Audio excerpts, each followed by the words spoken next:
Sibu Flood Mitigation Plan.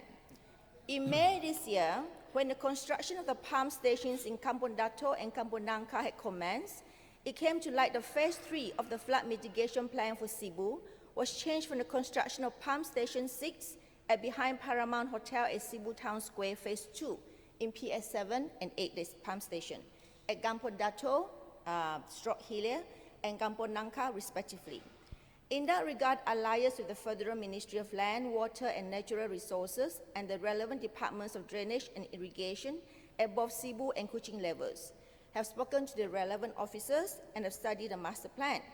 And I was informed by Putrajaya that the decision to pass over PS6 and to be replaced by PS7 and PS8 was made before 2018 by the previous BN government at the advice and influence of the Sarawak state government, as the federal ministry then had always worked closely with the state government with strong input and influence on which area or location should proceed first. As it is, PS6 was bypassed and PS7 and 8 had proceeded on 7 of May 2019. This is only to put the record straight as to which federal government had changed the plans to the detriment of the people affected by the change. If I'm not mistaken, PS6 will have alleviated some flood waters from Bukit Assek.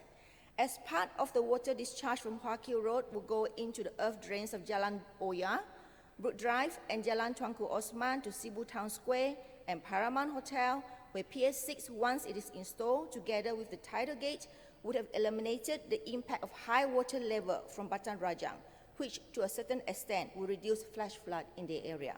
However, as we all know, the pump stations will never totally eradicate the flooding issues in Bukit Assek, as a frequent flash flood is not due to the overflowing waters from Batan Rajang nor Batang Igang, which would have been the job for the pump stations.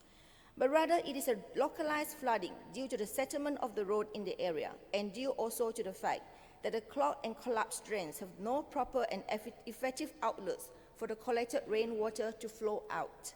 And this is the responsibility of the local council under the state government. Tuan Speaker, I shall repeat what I've said before in this August House.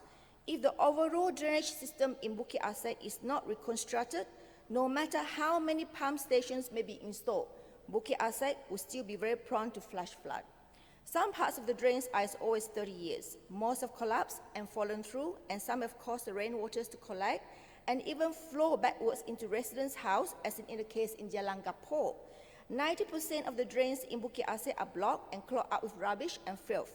They are all in desperate need of a real dissertation and unclogging work of both silt and rubbish, and not just a superficial digging whenever they receive a complaint.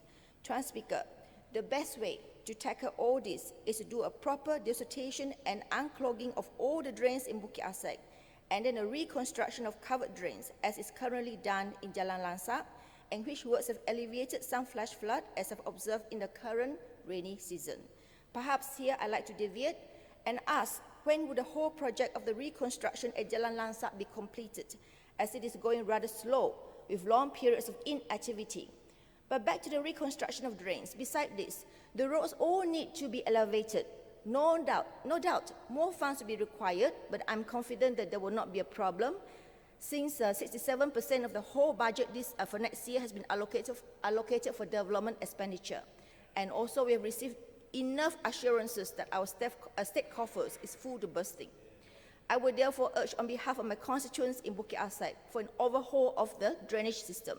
Let us not be penny-wise and pound-foolish by spending money on yearly maintenance job when the proper job done could have saved the state government millions of ringgit in the long run, and most importantly, would alleviate the people's misery caused by flash flood.